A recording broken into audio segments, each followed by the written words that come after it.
Agradecemos, então, a Andifes pela presença, pela parceria. E agora passamos, então, para aquilo que seria o nosso primeiro painel, com a seguinte programação. O título é O Papel do Estado como Indutor do Desenvolvimento. Então, chamo para a mesa professor Antônio Corrêa de Lacerda, economista, professor, doutor e pesquisador do Programa de Estudos Pós-Graduados em Economia Política, diretor da FEA, aqui da Faculdade de Economia e Administração da PUC São Paulo, conselheiro e ex-presidente do Conselho Federal de Economia, o COFECOM. Chamamos também à mesa a professora Norma Cristina Brasil Casseb, professora titular da PUC São Paulo, tem experiência na área de economia, com ênfase em teoria geral da economia, atuando principalmente nos seguintes temas: macroeconomia, economia brasileira, economia política e políticas públicas. A gente tem, para cada um dos participantes da mesa, a gente reservou algo em torno de 30 minutos e, ao final, um debate aberto com perguntas da plateia. E a nossa previsão para essa atividade da manhã é até meio-dia. Passamos, então, a palavra para o professor Lacerda. Muito obrigado, bom dia a todas e todos aqui. É uma satisfação participar desse evento. Enquanto eu vou falando aqui, alguém poderia me ajudar no audiovisual? Eu acho que esse tema dá mais elevada importância, né, para a discussão do futuro do Brasil. Se a gente fizer um breve retrospecto do papel que o Estado tem e teve na nossa economia, né, eu vou fazer aqui um resgate muito rápido em função do tempo, e todo o resumo que a gente faz, a gente comete omissões, inevitavelmente, né? Mas eu vou fazer um corte em cima do papel do Estado. Se a gente retroceder 100 anos na nossa história, né, o que nós tínhamos no início do século XX era uma economia basicamente agroexportadora, né, centrada no café como um elemento importante, né, de produção e de exportação. A crise de 1929 implicou uma mudança importante na estrutura da nossa economia, em que a industrialização, que já vinha, na verdade, sendo introduzida no Brasil, já vinha se constituindo, pudesse assumir um papel de maior relevância, né? Então, isso foi decorrente também das circunstâncias internacionais. Quer dizer, a crise internacional derrubou a demanda e o preço do café, e, evidentemente, o Brasil teve que buscar outras alternativas.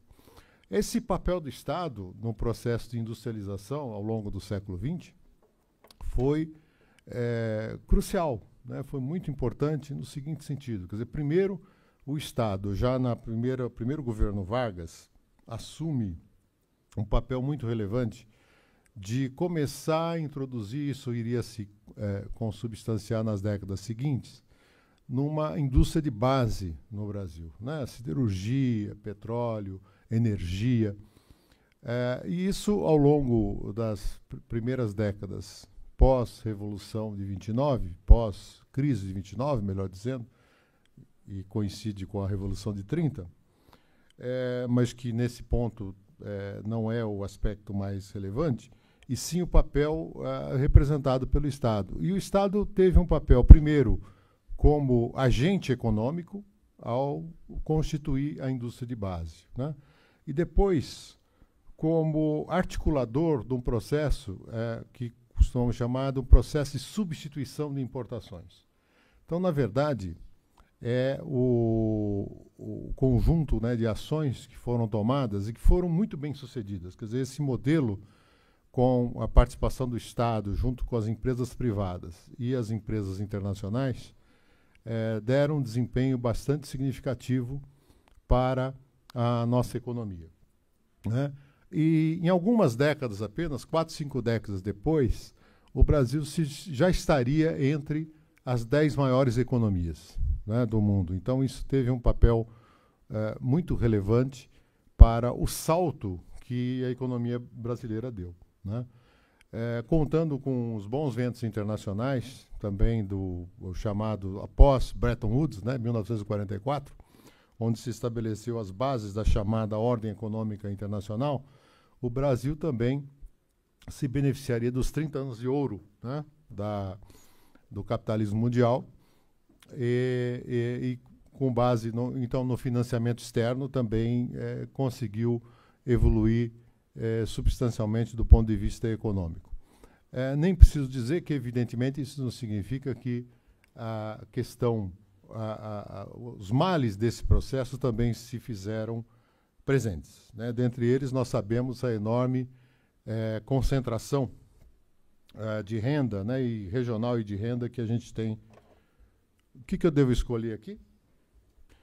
Então, foi esse o caminho, né, que a gente conduziu ao longo do século XX, o caminho da industrialização, que foi determinante para mudar o paradigma, né, da economia brasileira, de uma economia muito simplificada no início do século, para ser uma das maiores economias 4, 5 décadas depois. E nesse período, de 1946 a 1979, experimentaríamos a nossa maior taxa de crescimento médio do PIB. O PIB, nesse período, cresceu 7% ao ano, né? Foi o maior crescimento em nível histórico desse período, né? O Brasil foi um dos países que mais cresceram ao longo desse processo. Bom, quando é que isso começou a fazer água? Nos anos 80. Né? Nos anos 80, nós tivemos uma mudança no quadro internacional, que, na verdade, começou na década anterior, com os dois choques do petróleo, né, e a brutal elevação que tivemos nas taxas de juros internacionais. As taxas de juros internacionais cresceram de 6%, a prime rate, né, para 21% ao ano. Para o Brasil, que já devia 100 bilhões de dólares, isso representou um ônus significativo. Naquela ocasião, 80% do petróleo consumido internamente era importado.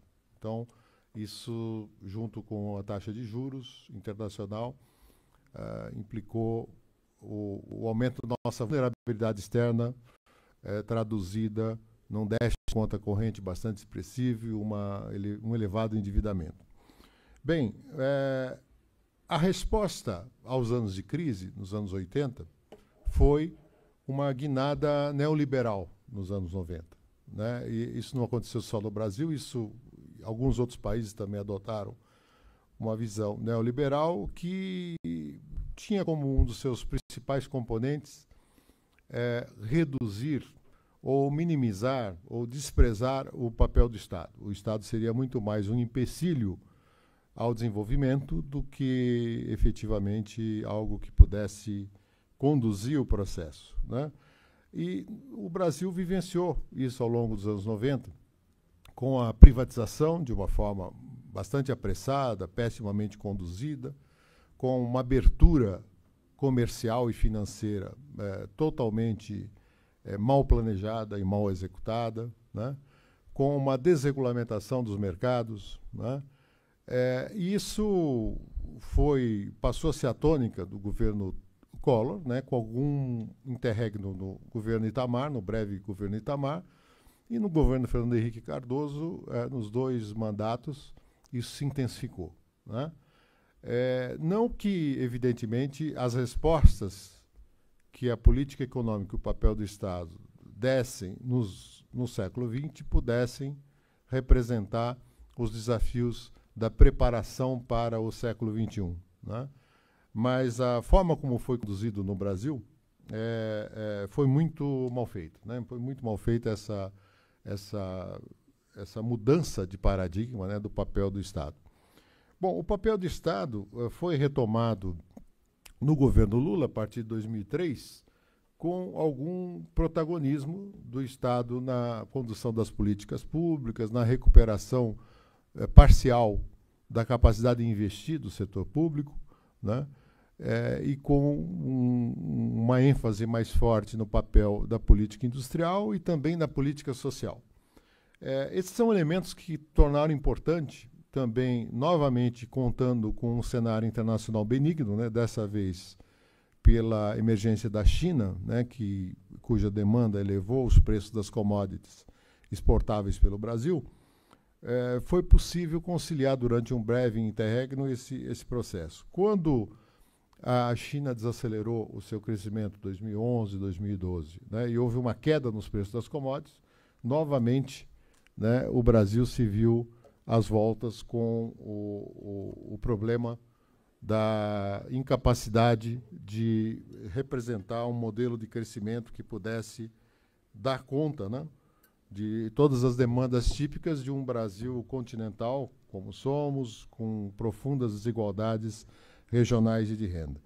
Mas a pergunta que se coloca em meio aos desafios impostos pela quarta revolução industrial é: que Brasil esse, que Estado precisamos frente a esses enormes desafios, né? Na verdade, o que nós temos em função da recente crise é um quadro em que, ao contrário da propaganda oficial, a crise está muito longe de ser resolvida. E muito menos o diagnóstico que foi apresentado para a sociedade brasileira da crise, que bastava o impeachment e que o resgate da confiança, né, que a expressão melhor que eu conheço disso é do Paul Krugman, né, que ele se refere à fada da confiança, né? Então, essa é uma fábula recorrentemente contada, né? Isso valeu para a Europa, valeu para outros momentos de crise, de que você, praticando a chamada austeridade fiscal, você resgata a confiança dos empresários e, com isso, a economia reage, né? Infelizmente, a realidade não é assim. O Brasil não só vive uma profunda crise, né, com uma queda expressiva do PIB, quer dizer, o PIB, nós traduzimos aqui em número índice para a gente ter uma ideia do tamanho do tombo. Então, o PIB está ali na linha azul.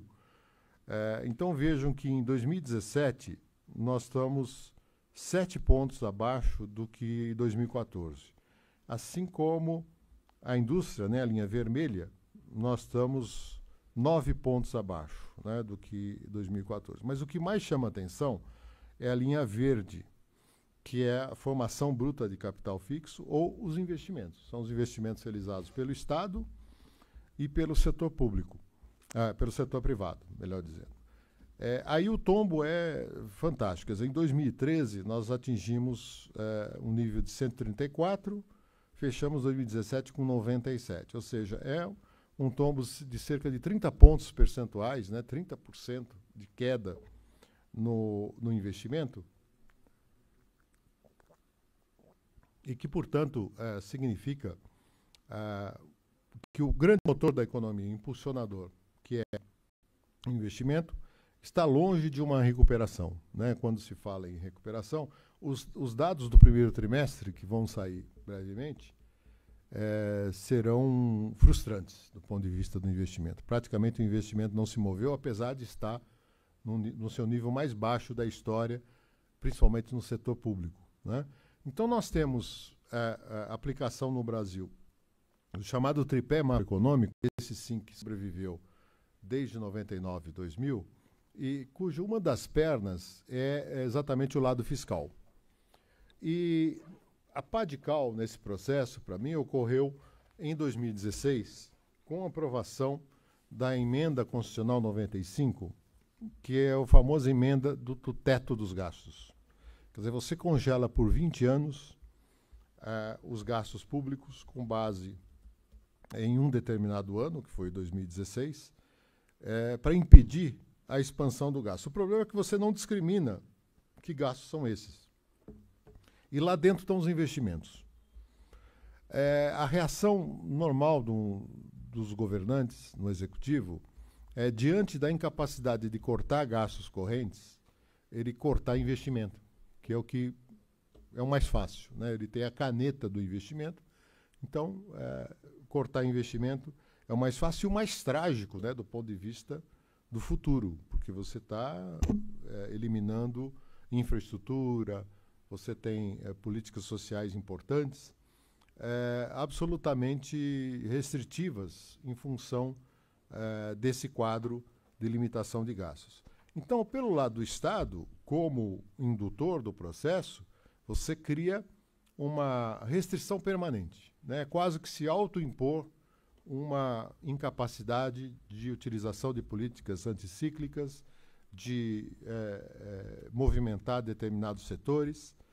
E, evidentemente, o setor privado não reage, porque, como se não bastasse, você tem outros problemas ainda no âmbito do tripé da política macroeconômica, que é a taxa de juros. A taxa de juros básica da economia caiu a quase a metade. Se você pegar o que era há 2 anos, ela passou de 14%, hoje está em 6,5%.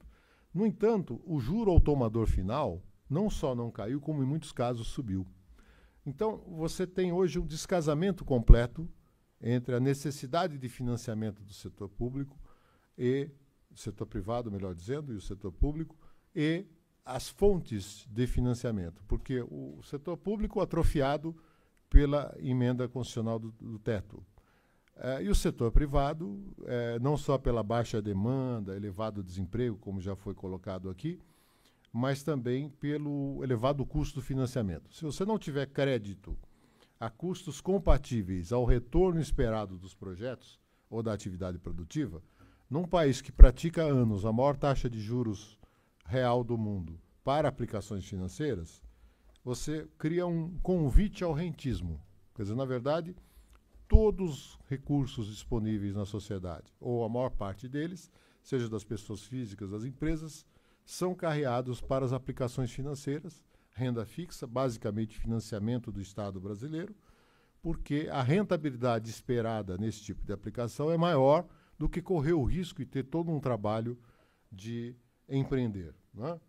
Então, o que nós estamos assistindo é uma longa estagnação. Você vê que aqui a produção industrial, a gente vê que o problema é uma série de mais de 10 anos. Aqui são 12 anos. E o que a gente vê é que, por exemplo, a indústria geral, ela está hoje num nível inferior ao que ela já atingiu em 2009, por exemplo, né? Lembrando que 2009 foi um ano de crise. Ali nós temos vários segmentos, a linha verde são os bens de capital, que são máquinas e equipamentos, né? Que você vê que tem um tombo terrível pós 2013 e 2014 e está longe de recuperar o seu nível anterior. É interessante observar que a única resposta que eu vi no que se refere à indústria, do ponto de vista da política econômica, está em alguns papers que foram divulgados pela SAE, Secretaria de Assuntos Econômicos do Ministério da Fazenda. Custo diagnóstico é o seguinte, tem que abrir a economia. Nossa economia e a indústria não reagem porque ela é muito fechada, então você tem que abrir a economia, né? E é muito interessante que isso é colocado de uma forma bastante intensa, né, nesses relatórios e absolutamente sem profundidade, né? É curioso observar o seguinte, quer dizer, a indústria, nesse longo período de estagnação, obviamente o consumo das famílias, das empresas, não caiu, pelo contrário, ele aumentou. Ele chegou a praticamente dobrar entre 2004 e 2013, né? Ser parte lá do índice 100 chega a quase 200. No entanto, a gente vê que a indústria não reagiu. Quer dizer, quem é que abocanhou essa parte expressiva do consumo? Isso foi suprido com produtos importados. E isso não se deve à incapacidade produtiva ou à falta de capacidade produtiva das nossas indústrias. Grande parte das nossas indústrias tem um nível de ociosidade superior a 30%, 40%, em alguns casos passa de 60%. Então, na verdade, você tem um conjunto de fatores sistêmicos, que a gente chama, que é o ambiente que as empresas atuam, que envolve desde taxa de juros, instabilidade cambial, excessiva burocracia, uma estrutura tributária distorcida, complexa, né? Que acaba atrofiando o investimento da indústria, atrofiando a capacidade de competir e empurrando as empresas para o rentismo, de um lado, e para as importações. Então, temos várias empresas que eram industriais e que passaram para o outro lado se tornando importadoras, né? Então, a gente vê que o auge desse processo, aqui nós temos a balança comercial geral do país, incluindo o agronegócio, etc., e no vermelhinho, a balança de produtos manufaturados. A gente vê que, principalmente ali entre 2013 e 2014, nós atingimos um déficit na manufatura da ordem de 110 bilhões de dólares ao ano, né? Depois a crise faz com que esse quadro diminua, mas de qualquer forma nós temos hoje um déficit estimado para esse ano da ordem de 50 bilhões de dólares no setor industrial. Ou seja, nós temos uma grande distorção entre a nossa capacidade de consumo, de produção, e o lado da importação. Quer dizer, antes de pensar numa abertura da economia, primeiro você tem que ver a estrutura tributária entre produto final, insumos, matérias-primas, e aí a importância, né, do papel da política industrial e, principalmente no âmbito macro, da política cambial, né? A gente tem aqui no longo prazo, o índice de taxa de câmbio real, né? O real contra o dólar e mais também em relação a uma cesta das 15 principais moedas. O que a gente nota aí? Primeiro, um longo período de valorização, né, que vai de 2004, basicamente, até 2010, com um pequeno intervalo ali em 2008 com a crise, mas que só veio a ter algum tipo de correção mais recentemente. Nesse momento, a gente vive uma escalada do câmbio motivada por fatores internacionais. E a gente vê que o câmbio relativo muda muito pouco, porque, na verdade, não é só o real que está se desvalorizando, as outras moedas também. O que é importante a gente imaginar? Quer dizer, ao longo desse período, ao longo de 20 e tantos anos, a política cambial no Brasil foi muito mais uma política de auxílio à estabilização, junto com a taxa de juros, então a política de curto prazo de combate à inflação, do que efetivamente uma política que fomentasse a reindustrialização do país, né? Então, na verdade, você cai num conjunto de fatores que vão perdendo a capacidade de geração de emprego, né, que é um dos indicadores de desindustrialização, e a gente vê que a nossa capacidade de geração de emprego praticamente faliu ao longo dos últimos anos, especialmente na indústria. Quer dizer, nos últimos 2 anos, melhor, nos últimos 3 anos, a indústria foi uma destruidora de empregos, né, estão ali nas barrinhas azuis, e os outros setores, obviamente, não conseguiram compensar esse efeito, o que fez com que nós tivemos esse estoque de desempregados, que oficialmente, no conceito amplo, é de 13 milhões e meio de desempregados, mas o próprio IBGE reconhece que, num conceito mais amplo, levando em conta as pessoas em desalento, etc., esse número dobra para 27 milhões de pessoas, né? O mais grave é que, entre os jovens, a taxa de desemprego é muito mais alta, porque o ingresso no mercado de trabalho é muito difícil, né, nessas condições, especialmente para o emprego de qualidade. E quando você entra nas estatísticas, quer dizer, hoje, na verdade, é o seguinte: se um trabalhador especializado, um operário especializado numa indústria, por exemplo, se ele é demitido e na semana seguinte ele volta à porta daquela indústria para vender chiclete ou qualquer outra coisa, na estatística ele estará empregado, né? Mas a qualidade do emprego dele muda substancialmente. Portanto, a saída dessa situação cujo quadro conjuntural se junta a um problema estrutural, cuja consequência é, primeiro, o aumento do desemprego, a queda da renda média dos trabalhadores, a incapacidade de investir, o aumento da vulnerabilidade externa no lado da manufatura, é algo que, evidentemente, imprescinde do Estado, seja na sua forma mais direta, como indutor do processo nas áreas em que isso é necessário, e quando não for necessário que o Estado seja o operador, você tem que ter um marco regulatório, né, um conjunto de fatores que protejam a sociedade do monopólio privado, né?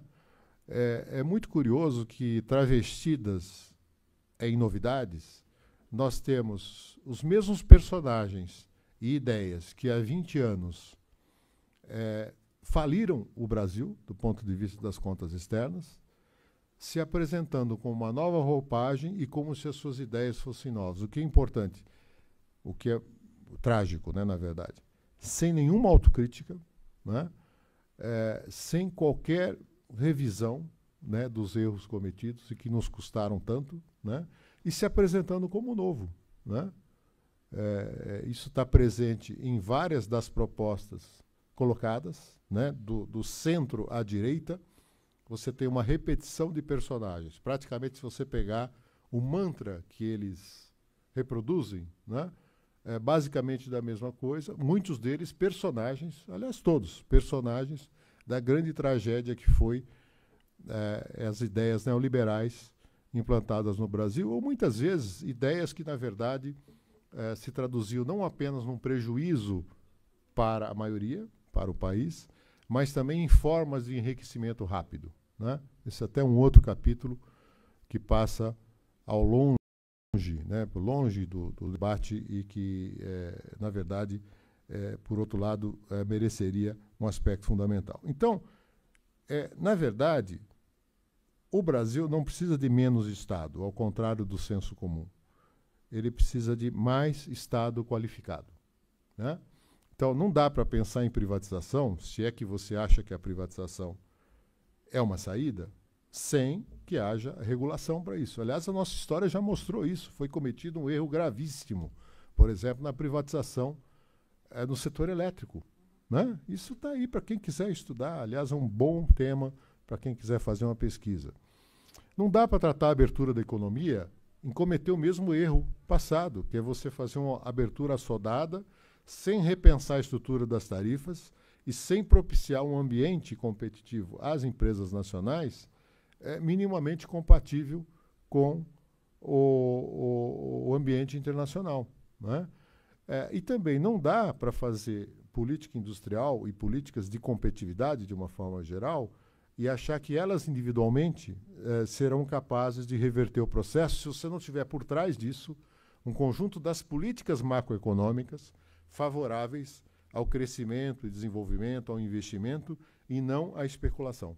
Quer dizer, não bate essas duas coisas. Então, o câmbio tem que deixar de ser um instrumento especulativo ou um instrumento de controle da inflação de curto prazo e voltar a ser algo que induza o desenvolvimento e o crescimento. Taxa de juros, para além, então, da redução das taxas de juros básicas, você tem que ter uma estrutura de financiamento. Quer dizer, hoje o mote principal é satanizar o BNDES, né? Apresentando eventuais equívocos que tenham sido cometidos.